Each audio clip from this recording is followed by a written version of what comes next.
paceklik melanda Jawa. Persediaan beras berkurang drastis hingga kekurangan. Pemerintah kolonial Hindia Belanda lantas mengimpor beras dari Burma, India, dan Tiongkok. Per Agustus tahun 1910, peningkatan jumlah impor terjadi hingga bulan berikutnya. Beras impor itu dikirim lewat kapal-kapal dan berlabuh di Surabaya. Dari Surabaya beras diangkut kereta api ke daerah di selatan Surabaya yang mengalami paceklik.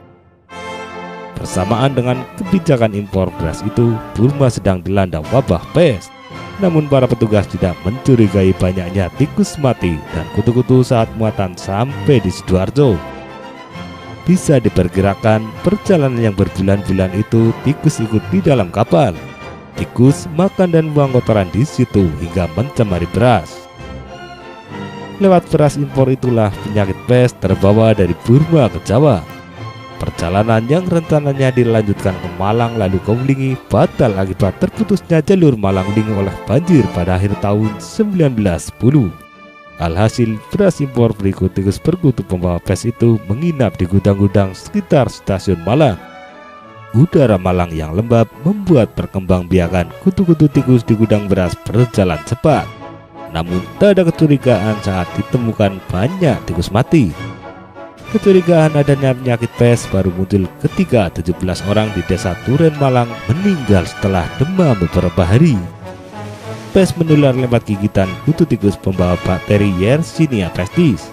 Orang yang terkena pes mengalami gejala mirip flu seperti demam selama 2-6 hari, kejang, pendarahan, batuk darah, dan benjolan pada ketiak atau leher. Pes pun melanda Malang.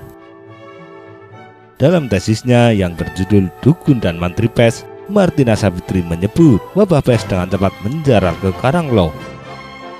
Pada Maret tahun 1911, hampir semua distrik di Malang dilaporkan terjangkit pes. Penyakit ini kemudian menjalar ke barat, yakni Kediri, Blitar, Tulungagung, dan Madiun. Surabaya sebagai tempat transit pertama karung-karung pembawa pes pun tak lepas dari penyakit ini. Pada April tahun 1911, pemerintah mengeluarkan penetapan status epidemi pes. Bersamaan dengan itu, pengiriman beras dari luar Hindia Belanda turun drastis. Dalam penanganan wabah pes, ternyata pemerintah Hindia Belanda tidak bergerak cepat. Orang-orang Belanda enggan mengunjungi Malang karena takut tertular.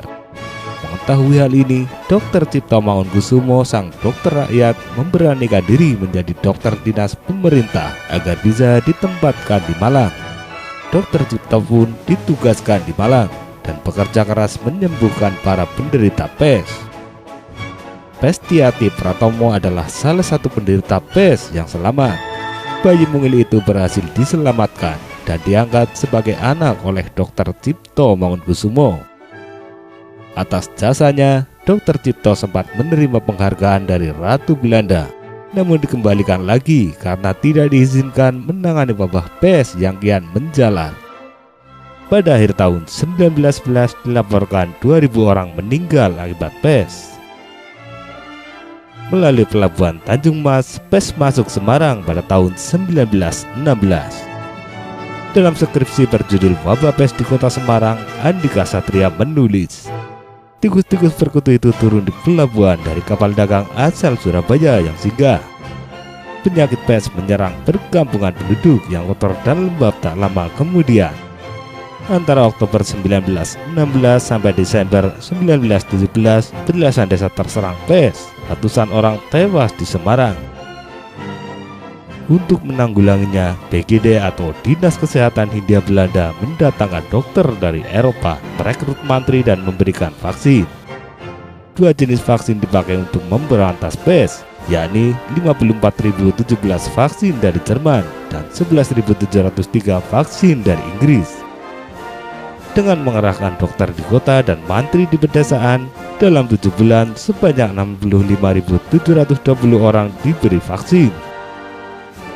BGD lalu mengeluarkan aturan, bila salah satu anggota keluarga terbukti kena pes, seluruh keluarga harus dievakuasi dan tinggal di barak isolasi selama 15 hari.